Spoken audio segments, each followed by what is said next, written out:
Key Security Systems presents a tech support video. How to change the battery in a PowerMax PIR sensor.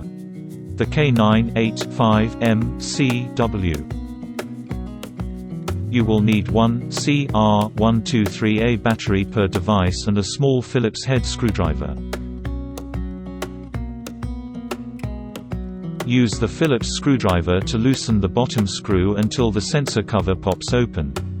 You don't need to take the screw all the way out. Take off the cover. After removing the cover from the sensor, you may receive a tamper alert from your alarm. You can unplug the telephone lead before you start. This will stop the system from calling anybody. Once you have completed the battery change, wait 5 minutes before plugging the telephone lead back in to ensure it has finished the calling cycle. Alternatively, if you do receive a phone call from the system, answer the call and press the number 2 on your phone's keypad to stop it calling the next number. Locate the catch tab and gently remove the board by lifting the tab up and pulling the board towards you.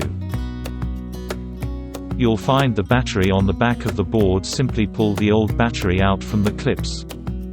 Then you can insert a new battery, positioning the positive and negative ends of the battery properly during replacement.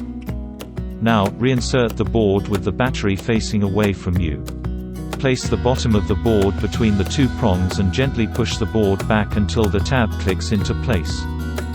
Reattach the base and cover, clipping in the top first, and while holding the cover in place, tighten the screw. Check the panel to make sure the amber trouble light has gone off. If not, reopen the cover and make sure the circuit board is sitting correctly.